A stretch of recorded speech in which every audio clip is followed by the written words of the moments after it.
সৰ্বভাৰতীয় নীট পৰীক্ষাত 700 নম্বৰ সহ জিলিকিল বাইহাটা চাৰিআলি চাহান গাঁৱৰ আৰিফ চৌধুৰী। সদ্যঘোষিত নীট পৰীক্ষাত 720 নম্বৰৰ ভিতৰত 700 নম্বৰ লাভ কৰি বৰ্তমান বাইহাটা চাৰিআলি অঞ্চললৈ গৌৰৱ কঢ়িয়াই আনিছে মেধাৱী ছাত্ৰ আৰিফ চৌধুৰী। ইতিমধ্যে ভাৰতবৰ্ষৰ কেইবাখনো এইমছত আৰিফে চিট পাবলৈ সক্ষম হৈছে যদিও তাক লৈ সন্তুষ্ট নহয় আৰিফ। তেওঁৰ সপোন দিল্লী এইমছত চিট পোৱাৰ। গতিকে ভৱিষ্যতে দিল্লী এইমছত চিট পোৱাৰ বাবে দিনে নিশাই অধ্যয়ন চলাই যাব আৰিফে। আনহাতে ভৱিষ্যতে এজন ডক্টৰ হোৱাৰ লগতে এজন ভাল বৈজ্ঞানিক হোৱাৰ সপোন মেধাৱী ছাত্ৰ আৰিফৰ।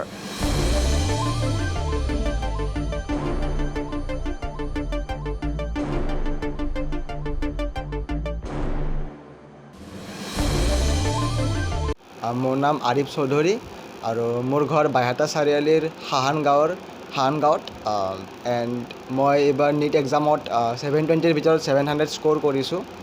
এণ্ড লাইক ষ্টাৰ্টিঙৰ পৰা মোৰ টাৰ্গেটটো এইমছ দিল্লীয়ে আছিল, বাট এতিয়া মই যিহেতু কাউন্সিলিঙত এপ্লাই কৰিম, যদি মই এইমছ দিল্লী পাই যাওঁ তেনেহ'লে ভাল কথা, বা যদি এইমছ দিল্লী নাপাওঁ তেনেহ'লে মেবি মই আৰু প্ৰিপেৰেশ্যন কৰিম।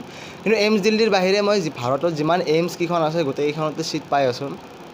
এণ্ড মই কাউন্সিলিঙত এপ্লাই কৰিম। দিল্লী এইমছৰ টাৰ্গেট আছে, দিল্লী এইমছ পালে মই লৈ ল'ম, নহ'লে মেবি মই আৰু একবাৰ নেক্সট ট্ৰাই ল'ম দিল্লী এইমছৰ কাৰণে। কোচিং মই যেতিয়া আমাৰ মেট্ৰিক আমাৰ লকডাউনৰ সময় আছিল, তো মেট্ৰিকটো কেঞ্চেল হৈ গ'ল 2021ত। তেতিয়া মই ৰাজস্থানৰ কোটাত গুচি গ'লোঁ, তাতে মই এলেনত কোচিং কৰিছিলোঁ।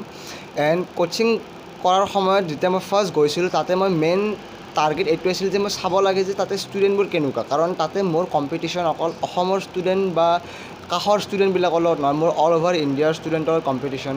এণ্ড তাতে যোৱাৰ আগতে মই কেইটামান বস্তু ঘৰতে মই ৰিচাৰ্চ কৰি গৈছিলোঁ যে আমাৰ অসমৰ ষ্টুডেণ্টে কিয় নেশ্যনেল লেভেল এক্সামত, চাহে IIT JEE এক্সামত হওক বা UPSC এক্সামত বা নীট এক্সামত কিয় টপাৰ নহয়। চিলেকশ্যন হোৱাটো কিবা ডাঙৰ কথা নহয় মই ভাবোঁ, বাট টপাৰ হোৱাটো মই ভাবোঁ যে এটা বহুত ডাঙৰ কথা হয়। কাৰণ আমি যেতিয়াই টপাৰৰ কথা চাওঁ, আমি সদায় দিল্লী, ৰাজস্থান, UP, বিহাৰৰ ষ্টুডেণ্টক দেখা পাওঁ, বাট আমি কেতিয়াও নৰ্থ ইষ্ট বা অসমৰ ষ্টুডেণ্টক টপাৰ দেখা নাপাওঁ। তো সেইটো মই ৰিচাৰ্চ কৰিলোঁ যে কিয় এনেকুৱা হয়। এণ্ড মই যোনটো মেইন ফেক্টৰ হৈছে সেইটো হৈছে আমাৰ ষ্টুডেণ্টৰ এটিটিউড। আমাৰ অসমৰ যোনটো ষ্টুডেণ্টৰ এটিটিউড, কেজুৱেল এটিটিউড, যে আমি কিবাকৈ ছিটটো পালে হৈ যাব দে আৰু কিবাকৈ ক'ৰবাত ছিট পালে হৈ যাব, সেই এটিটিউডৰ কাৰণে মেবি আমাৰ অসমৰ ষ্টুডেণ্টে কেতিয়াও টপাৰ হ'ব পৰা নাই। কাৰণ মেহনত চবেই কৰে, মেহনত বাহিৰৰ ষ্টুডেণ্টেও কৰে, অসমৰ ষ্টুডেণ্টেও কৰে, কিন্তু অসমৰ বাহিৰৰ ষ্টুডেণ্টে টপাৰ এইকাৰণে হয় কাৰণ তাহাঁতৰ এটিটিউডটো সেনেকুৱা যে আমি টপাৰ হ'ব লাগিব। আৰু অসমৰ ষ্টুডেণ্টে মেহনত কৰে, কিন্তু সিহঁতৰ মাইণ্ডছেটটো এনেকুৱা যে আমি কিবাকৈ ছিটটো পালে হৈ যাব, ক'ৰবাত হ'লে হৈ যাব। এণ্ড সেইটোৱে মেজৰ ফেক্টৰ যে মই নিজকে চেঞ্জ কৰিছোঁ। এণ্ড যেতিয়া মই মোৰ এটিটিউড চেঞ্জ কৰিছোঁ, মোৰ মাইণ্ডছেট চেঞ্জ কৰিছোঁ, মই নিজে গম পাইছোঁ যে মোৰ মাৰ্কছ য'ত 720ৰ ভিতৰত মোৰ ফাৰ্ষ্টতে মোৰ মাৰ্কছ যেতিয়া মই তাত পৰীক্ষা দিছিলোঁ মোৰ 500 নম্বৰ আহিছিল। আৰু যেতিয়া মই মোৰ মাইণ্ডছেটটো সলালোঁ, এই এটিটিউডটো সলালোঁ যে কিবাকৈ ছিট পাব লাগিব, মই টপাৰ হ'ব লাগিব, সেইটো ভাবিলোঁ, তেতিয়াৰ পৰা মোৰ 500ৰ পৰা চিধা মোৰ 550, 600, 650 এনেকৈ মাৰ্কছটো বাঢ়ি গ'ল। এণ্ড সেনেকৈ মই লাহে লাহে ওপৰত গুচি গ'লোঁ। তাৰপিছত তাৰ ছাৰহঁতৰো নজৰত পৰিলোঁ মই যে প্ৰথমবাৰ কোনোবা নৰ্থ ইষ্টৰ অসমৰ ষ্টুডেণ্টে ইমান ভাল ৰিজাল্ট কৰি আছে, তো মোক বেছিকৈ গুৰুত্ব দিয়া কৰিলে। এণ্ড ছাৰহঁতে মোক ক'লে যে এদিনাখনে মোক ক'লে যে আৰিফ, আমি বহুত ষ্টুডেণ্ট লগ পাইছোঁ, কিন্তু তোমাৰ নিচিনা ষ্টুডেণ্ট লগ পোৱা নাই, তুমি বহুত ডাঙৰ মানুহ হ'বা।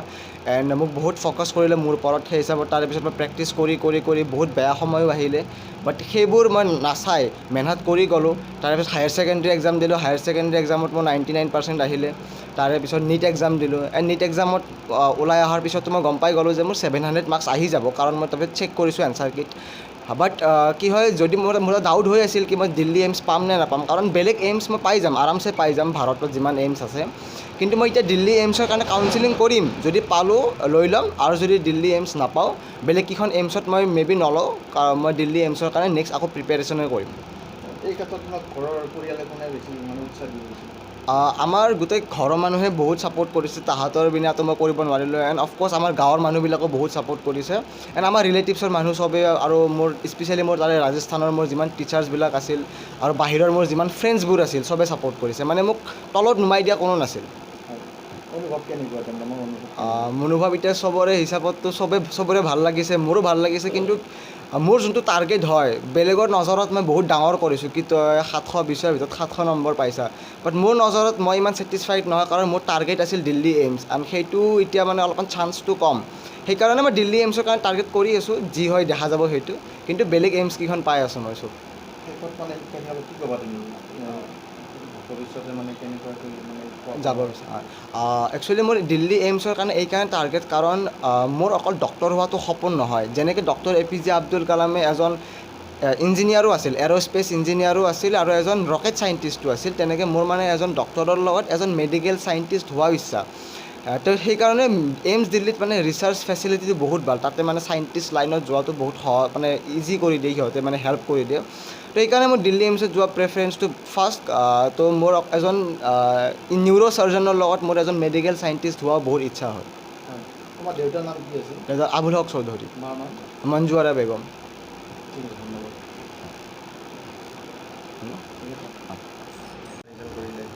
আপোনাৰ কেনেকুৱা লাগিছে? হয়, মই খুব গৌৰৱান্বিত হৈছোঁ আৰু মই বহুত উৎসাহিত হৈছোঁ, বহুত আৱেগিক হৈছোঁ। ল'ৰাই যিটো কষ্ট কৰি যিটো ফল দিছে, এবাৰ পৰীক্ষা দি তাৰ বহুত ঘাত সংঘাত আগতে গৈছে, বেমাৰ হৈছিল বহুত, টাইফইড হৈছিল, জণ্ডিছ হৈছিল, প্ৰথমবাৰ দিব নোৱাৰিলে।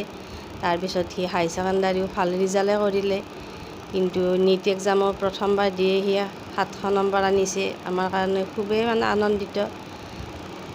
আৰু আমি মানে যোনখন এইমছত পাই তাতে যোৱাৰ কাৰণে আমি বহুত মানে হেৰি কৰি আছোঁ, তাক কৈ আছোঁ, উৎসাহ দি আছোঁ, কিন্তু তাৰ যিটো সপোন, সেই সপোনটো মানে বাস্তৱত মানে ৰূপায়িত কৰিবৰ কাৰণে সি বহুত ইচ্ছা কৰি আছে। গতিকে তাৰ সপোনৰ কাৰণে আমি সপোন ভাঙিব ইচ্ছা কৰা নাই, কাৰণ সি বহুত কষ্ট কৰিছে, যথেষ্ট মেহনত কৰিছে। গতিকে তাৰ কাৰণে সি যিমান আগবাঢ়ে আমি তাৰ কাৰণে বহুত আগ্ৰহেৰে মানে তাক সাহস দি আছোঁ। আৰু ভৱিষ্যতৰ পৰিকল্পনা মানে কি হোৱাৰ মানে তাৰমানে তাৰ এজন সুদক্ষিত ডক্টৰৰ লগত তাৰ চাইণ্টিষ্ট হোৱাৰ মানে আশা, সৰুৰ পৰাই সি এইটো কৈ থাকে। সৰুৰে পৰা এটা মানে সৰুৰে পৰা সি কৈ থাকে। এতিয়া আপোনালোকে মানে কি আৰ্থিকভাৱে কিবা আৰ্থিকভাৱে মানে অলপ মানে দেউতাকৰ আৰ্থিকভাৱে অলপ হেৰি হৈছে, চাকৰি এটা কৰি মানে ৰিটায়াৰ হ'বৰে হ'ল। অলপমান হৈছে যদিও আমি মানে তাক বুজাইছোঁ, তুমি পাৰা যদি কৰা ইয়াৰে এইমছত য'তে পোৱা, কিন্তু যদি আৰু তাৰ বোলে সপোনটো ভাঙিলে তাৰ মানে আত্মাই শান্তি নাপাব। গতিকে তাৰ সপোন ভাঙিলে আমাৰো আত্মাই শান্তি নাপাব। সেইকাৰণে আমি অলপমান প্ৰাজুলত কৰি আছোঁ। কি হয় এইটো আল্লাহৰ হাতত, আৰু আল্লাহৰ ওচৰতে কৈ আছোঁ। বহুত ভাল লাগিছে, মানে আৱেগতে মানে আমাৰ দেউতাকো কান্দিছে, মোৰো মানে আৱেগত কান্দা গৈছে। এনে 720ৰে আশা কৰিছিলোঁ, কিন্তু সি একমাহ আগৰ পৰাই পঢ়িব পৰা নাই। তাৰমানে কাঢ়ি বুকুৰ বিষ হৈছিল। একমাহ আগত সি কোটাৰ পৰাই গুচি আহিল। তাৰপিছত দিল্লীত তাৰ চেণ্টাৰ আছিল, তাৰ লগত ময়ো গ'লোঁ পৰীক্ষা দিবা। তাৰপিছত সি দিল্লীত পৰীক্ষাটো দি আহিল, গ'লোঁ ট্ৰেইনত গ'লোঁ, কাৰণ ফ্লাইটত বহুত পইচা লাগে। ট্ৰেইনত যোৱা অহা কৰি দি আহিলোঁ। সি হেৰি চেণ্টাৰৰ পৰা ওলায়ে কৈছে যে মই 700 নম্বৰ পাম, গতিকে মই এইমছ দিল্লীত পোৱা চান্স নাই, মই আকৌ ট্ৰাই কৰিম। মই কৈছোঁ হ'ব দে বাবা, হ'ব, এবাৰ নৰা 10 বাৰ দিবা। মই সেনেকৈ উৎসাহ দি তাক লৈ আহিছোঁ। তাৰপৰা এতিয়া আমি এটা ৰুম দিছোঁ তাক, ৱাইফাই থকা ৰুম, ঘৰত নেট নাপায়, তাক পঢ়ি থাকিবই দিছোঁ। এনেকুৱা